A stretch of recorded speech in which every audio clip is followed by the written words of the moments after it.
Sup guys, it's Floating Koala. Today I'm going to be giving you a movement guide for Apex Legends. Movement is the most important thing in Apex Legends, or one of the most important things, and it's underutilized by many people. So hopefully after watching this video you can utilize more of these skills that I'm going to show you. You're definitely going to become a better player purely because you're going to be moving around the map a lot faster, you're going to be looting faster, and there's some little tricks in here that, you know, might help you out in some certain situations. So first we're going to be talking about looting. The clip you're seeing now in the background is basically what most people loot like. You can see that when I'm looting, I have to stop to look at each individual item before I pick it up, right? By doing this, it slows down your looting. But not to fear, there is a solution to this problem. And this is by you playing Claw, okay? I've spoken about playing Claw in my previous videos, and it looks like this. And listen, a lot of people find Claw uncomfortable, but you don't have to play Claw while you're fighting people. You can just play Claw while you're looting, because it's going to make the looting experience a lot faster and smoother for you. And that's why in this clip, you can see that I'm looting not only faster, but I can look at items while I'm moving and press X and pick them up at the same time.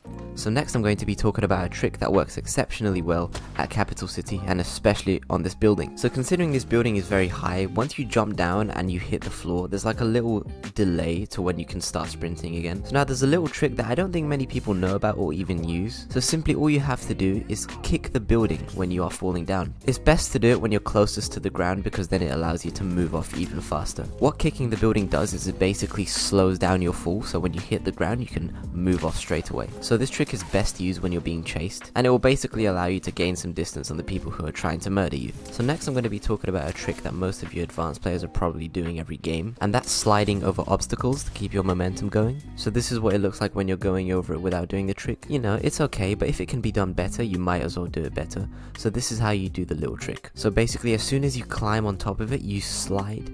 You have to time it perfectly, otherwise you're just gonna like slide off it slowly. But if you time it just right, you're gonna get like a little boost off it. So just keep practicing until you time it perfectly every time, and then you're basically a pro player.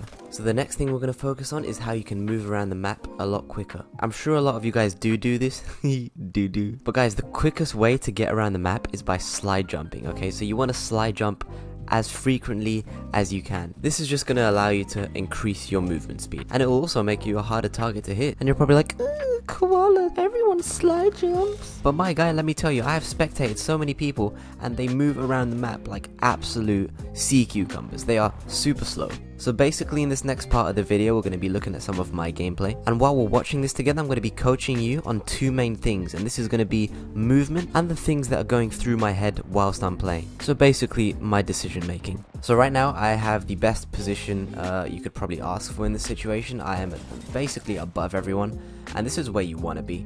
So you can see what the first thing I notice when I do this is I duck every time I reload, because that's when I'm most vulnerable, right? There's nothing I can do when I'm reloading. So you always want to be in cover when you're reloading, okay? That was the first thing I noticed when I was on top of the tower. Here we go, I'm killing this caustic. Not too much you can say about this. Very bad at live commentaries, but you can see that I never stand still when I shoot someone, and you should never stand still when you shoot someone either. You want to make yourself a really hard target to hit, and the only way you're going to be doing that is by moving around, crouching up and down, and yeah.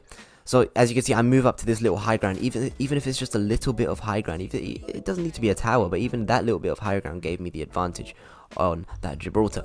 So right here, I hear that he's just finished rezzing, so I push in anyway, and I luckily get the kill. And what you notice right there is as soon as I backed out, I closed the door. And that's in case of any incoming grenades or they try rushing. I know that they're coming because the door is open. Because, you know, sometimes footsteps don't always work in this game. They're absolutely shit. I'm not going to be talking over everything because it's just unneeded. But here's something. You always should stand in front of a door when you're healing, because the only way they're going to come in is by kicking that door down or thermiting. But if they thermite, they're not going to be able to run through. So you can just run away.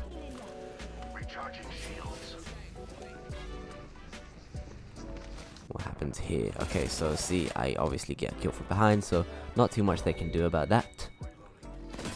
And here's a kind of a bad decision by me. I don't show the full clip, but eventually I run in there, get stuck by all the traps. I don't die, but I get really low. And yeah. And look, the main thing that I'm doing in all of these clips is maintaining high ground. And maintaining high ground is very, very important to winning gunfights and increasing your chance of survivability.